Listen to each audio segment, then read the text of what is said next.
AI से बना ससुराल। कहते हैं घर की सुख शांति काफी हद तक घर की महिलाओं के हाथ में होती है। जिस घर में औरतें खुश और संतुष्ट होती है ना, वो परिवार भी खुशहाल होता है। और जहाँ की औरतों के मन में कलेश और असंतुष्टि होती है, वहां पर भला खुशियां कैसे टिक सकती है। ये कहानी है रीटा शुक्ला के परिवार की। रीटा की शादी इलाहाबाद के छोटे से कस्बे में हुई थी। सास ससुर का एक पैतृक घर था जो किसी जमाने में घर के बड़े बुजुर्गों ने बनवाया था। अब रीटा ने तो अपनी जिंदगी के 25-30 साल इस घर में रहकर खुशी खुशी संतुष्टि के साथ बिता लिए थे। उसे संतोष था तो घर में खुशियां भी थी। लेकिन मुसीबत तब शुरू हुई जब रीटा की दोनों बहुओं ने उसके घर में कदम रखा। शादी के कुछ दिन के बाद। माँ जी, इतने सालों से आप यही कहकर बात को टालती आ रही हैं कि जब देवर जी की शादी हो जाएगी उसके बाद मकान को ठीक करवाएंगी। अरे अब तो देवरानी भी आ गई, अब और कितना इंतजार करवाएंगी। इस खंडर हवेली को मॉडर्न घर बनवा दीजिए ना। आप खुद ही सोच कर देखिए, इतने पुराने मॉडल के मकान में आजकल कौन रहता है। दुनिया कहां से कहां जा रही है माँ जी, और हम लोग इस बाबा आदम के जमाने वाले मकान में रह रहे हैं। अरे बेटा, हमारे बड़े बुजुर्गों का बनाया हुआ मकान है ये, और उस जमाने में बना था, फिर भी मजबूती देख लो, आज भी जस का तस खड़ा है। और अभी के 30 साल पहले बने हुए मकान झरझर हुए जा रहे हैं। पूरी जिंदगी बिताई हमने इसी मकान में, हमें तो कभी कोई परेशानी नहीं आई। और तुम लोग जब से शादी करके घर में आई हो, दिन बस घर के पुराने होने का ताना दे रही हो। माँ जी, आपका जमाना और था और अब का जमाना और है। वो पुराना जमाना था, लोग कैसी भी हालातों में गुजारा कर लेते थे, लेकिन अब मॉडर्न जमाना है। हमारी बातों पर आपको यकीन ना हो तो मोहल्ले में किसी के भी घर चले जाइए, मॉड्यूलर किचन, आज के जमाने के एडवांस बाथरूम, चमचमाती हुई टाइल वाले हॉल, जिन्हें देखकर किसी का भी दिल मचल जाए। हमें भी तो हक है ना अपना घर अपनी पसंद से बनाने का, सजाने का। दोनों बहू की जिद देखकर रीटा अपने मकान को रिनोवेट कराने के लिए तैयार हो जाती है।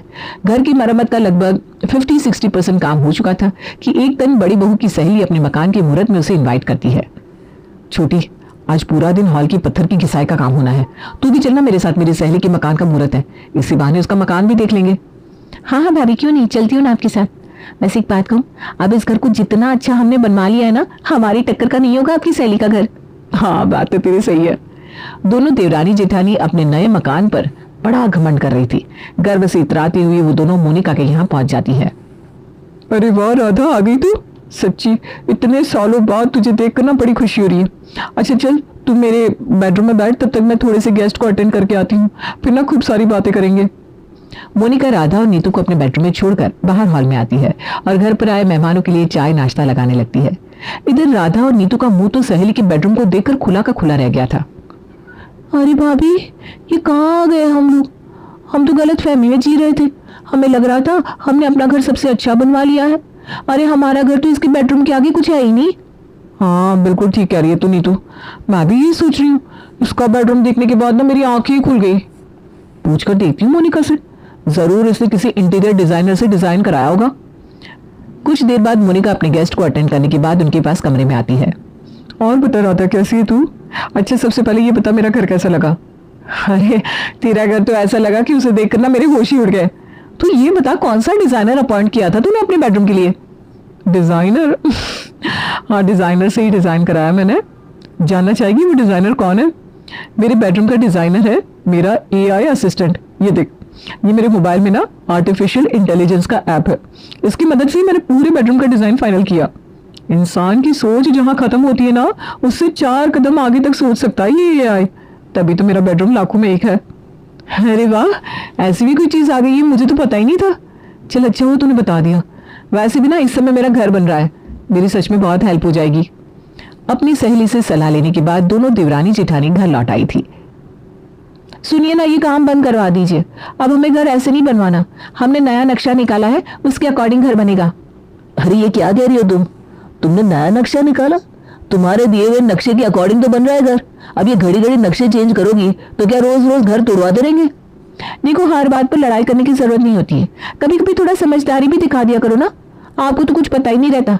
अब हम दोनों देवरानी जेठानी इस घर की भलाई के लिए इतनी मेहनत कर रहे हैं, कम से कम पूरी बात तो सुन सकते हो ना आप लोग। अच्छा बताओ, क्या कहना चाहती हो?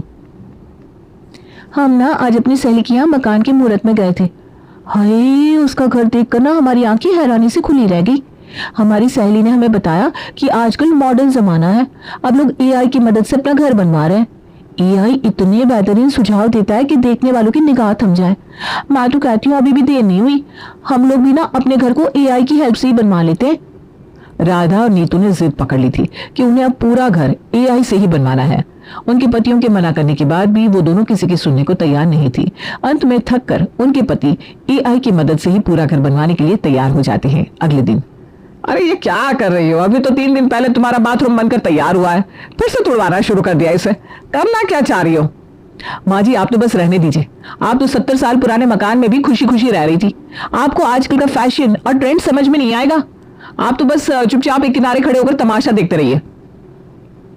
पापा आजकल पूरा दिन मम्मी बस मोबाइल में घर के डिजाइन देखती रहती है। जब भी उनके पास पढ़ाई के लिए जाता हूँ तो गुस्सा करके मुझे भगा देती है। कहती है बहुत जरूरी काम कर रही हूँ, और मैं बार बार उनका टाइम वेस्ट करने के लिए उनके पास चला आ रहा हूँ। कितने महीने हो गए पापा, घर का काम खत्म ही नहीं हो रहा। उसकी वजह से मेरी पढ़ाई भी डिस्टर्ब हो रही है। क्लास में भी मेरा परफॉर्मेंस गिरता जा रहा है, जिसकी वजह से रोज मुझे स्कूल में पनिशमेंट मिलती है। आप ऐसा करो, मेरी कहीं ट्यूशन क्लास लगवा दो। मम्मा के पास तो मेरे लिए टाइम ही नहीं है। बेटी की बात सुनकर रमेश को बड़ा धक्का लगता है। अब ये घर तुम्हारे लिए तुम्हारे बच्चे से भी ज्यादा इंपॉर्टेंट हो गया है क्या? जितना ध्यान तुम घर को बनवाने में लगा रही हो, उसका आधा भी अगर तुमने बच्चे पर लगाया होता ना, तो बेचारे की आज ऐसी हालत ना होती। अरे तुम्हें उसके भविष्य की थोड़ी बहुत चिंता है कि नहीं? अरे एक बार मकान बनकर तैयार हो जाए, उसके बाद तो सारी उम्र घर गृहस्थी संभालिए ना। और आपकी माता श्री ही कहती है ना, मकान रोज रोज नहीं बनाए जाते। इस समय मेरे लिए सबसे बड़ा और इम्पोर्टेंट काम यही है कि मेरा मकान अच्छे से बनकर तैयार हो जाए। अगर ताजमहल बनवाते समय शाहजहां भी बच्चों के स्कूल के होमवर्क करा रहा होता ना, तो ताजमहल ऐसा ना बना होता जैसा अब है। मकान को बनते हुए महीनों बीत गए थे। पानी की तरह पैसा बह रहा था, लेकिन मकान का काम तो जैसे खत्म होने को तैयार ही नहीं था। आखिरकार रीटा के सारे पैसे खत्म हो जाते हैं और वो अपनी छोटी बहू के पास जाती है। नीतू बेटा, राधा को तो इस समय कुछ भी समझाना मतलब भैंस के आगे बीन बजाना। लेकिन तू मुझे थोड़ी समझदार लगती है बेटा। आज तक की जितनी भी जमा पूंजी थी ना, सब इस मकान को बनवाने के चक्कर में खत्म हो गई है। लेकिन मकान का काम खत्म ही नहीं हो पा रहा। बेटा अपने बजट के हिसाब से काम करवाओ और अब बस करो, बंद करो इस ठोक पीट को। समझ में नहीं आ रहा कि घर बन रहा है या ताजमहल, जिसका कोई अंत ही नहीं होने को आ रहा। देखिए मम्मी जी, जेठानी जी इस मामले में गलत नहीं है। ठीक ही तो कह रही है वो। मकान कोई रोज रोज बनते नहीं है, और वैसे भी आजकल अकाउंट में किसके पास लाखों रुपए होते हैं। पैसे नहीं है तो बैंक से लोन लेते हैं। रीटा के समझाने का दोनों बहुओं के ऊपर कोई असर नहीं था। जल्द ही बैंक से एक मोटी रकम उधार लेने के बाद मकान का बचा हुआ काम शुरू हो जाता है। मम्मी ये सफेद पर्दे कौन लगाता है? बिल्कुल भी अच्छे नहीं लग रहे। आजकल तो इतनी सुंदर सुंदर वैरायटी के बाजार में मिल रहे हैं। किसी और कलर के पर्दे लगाओ ना। अरे पसंद तो मुझे भी नहीं आ रहे सफेद पर्दे, लेकिन क्या करें। अब एआई के हिसाब से तो बेडरूम में व्हाइट कलर के ही पर्दे होने चाहिए। तो हम कोई और कलर कर भी नहीं सकते। घर में पर्दे, फर्नीचर, दरवाजे, खिड़कियां सभी एआई के सुझाव से ही लगाए जा रहे थे। हालांकि वो किसी को भी पसंद नहीं आ रहे थे, लेकिन एआई की पसंद को टाल पाना भी तो संभव नहीं था। भाभी, अब हमारा मकान तो तैयार हो गया, बस उसका मुहूर्त करना बाकी है। मैंने एआई की हेल्प से गेस्ट लिस्ट निकाली है और अरेंजमेंट का प्लान भी बनवा लिया है। मैं सब मैनेज कर लूंगी। अरे बहू ये क्या, इसमें तो कुछ 4-6 रिश्तेदारों के नाम है, बाकी सबको नहीं बुलाएंगे क्या? अड़ोस पड़ोस के लोग, दोस्त, रिश्तेदार सबको छोड़ दोगे तो कल को कैसे नजरें मिलाएंगे उसे? और ये क्या, इसमें तो पंडित जी का नाम भी नहीं है। अब पंडित के बिना ही पूजा हो जाएगी क्या? माँ जी, लगता है आपने मेरी बात सही से सुनी नहीं। एआई से लिस्ट बनवाई है मैंने, इस पर शक की कोई गुंजाइश ही नहीं है। एआई किसी के साथ भेदभाव नहीं रखता। एआई ने कहा पंडित जी नहीं आएंगे मतलब नहीं आएंगे। एआई से देखकर हम खुद मंत्र पढ़कर पूजा कर लेंगे। मेरा तो समाज में उठना बैठना दुश्वार हो जाएगा तुम्हारे इस एआई के चक्कर में। बताओ, 500 मीटर पर बुआजी रहती है तुम्हारी, उन्हें भी ना पूछोगे तो थू थू हो जाएगी। बेचारी रीटा समझाने की बहुत कोशिश करती है, लेकिन खुद को मॉडर्न दिखाने के चक्कर में दोनों बहुओं की आंखों पर एआई की पट्टी बन गई थी। मम्मा भूख लग रही है, कुछ खाने को दो ना। अच्छा रुक जा, मैं ना अभी एआई से पूछती हूँ कि 7 साल के बच्चे को लंच में क्या खाना चाहिए। अरे मम्मा मुझे क्या खाना है ये मुझसे पूछो, एआई से क्यों पूछ रही हो? मैं बताता हूँ आपको। आप मेरे लिए बढ़िया से टेस्टी टेस्टी छोले भटूरे बना दो, मजा आ जाएगा। गुड्डू की बात को इग्नोर करके राधा एआई से पूछती है तो एआई उसे ओट्स बनाने की सलाह देता है। अरे बेटा नहीं, एआई का कहना है कि 7 साल के बच्चे के लिए छोले भटूरे खाना बिल्कुल भी हेल्दी नहीं, बल्कि तुम्हें तो ओट्स जैसा हेल्दी, हाई प्रोटीन और न्यूट्रिशन से भरपूर लंच लेना चाहिए। मैं अब भी तुम्हारे लिए ओट्स बना के लाती हूँ। राधा रसोई में जाकर ओट्स बनाने लगती है। गुड्डू बेटा, तुम्हारी मम्मी ने खाना बना दिया क्या? रहने दो दादी, मम्मी ने तो खाना भी एआई से पूछकर बनाया है। ओट्स बनाया, मुझे नहीं खाना ओट्स पोट्स। आप खा लो, मैं तो जा रहा हूँ अपने कमरे में। अरे बेटा मैं क्या करूं, मैं खुद तेरी माँ की हरकतों से परेशान हो गई हूँ। अब बेटा ये घर तो एआई के भरोसे ही चल रहा है। जो तेरी माँ बना कर दे रही है ना, चुपचाप खा ले, वरना अगर कल को एआई ने तेरी माँ से कह दिया कि बेमन से खाने वालों के लिए खाना बनाना ही नहीं चाहिए, तो हमारा तो खाना भी बंद हो जाएगा बेटा। शाम के समय। अरे छोटी बहू, चाय वाय कुछ मिलेगी कि नहीं? ला रही हूँ माँ जी, चाय के साथ नाश्ता भी लेकर आ रही हूँ। अच्छा हुआ बेटा तूने कुछ नाश्ता बना लिया।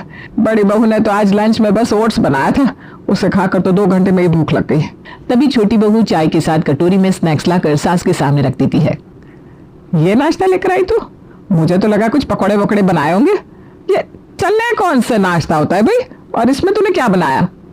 मैंने ना एआई से पूछा था, उसका कहना है कि चाय के साथ 1 मुट्ठी चना खाना हेल्थ के लिए बहुत फायदेमंद होता है, इसलिए आज से आप चाय के साथ यही खाएंगी।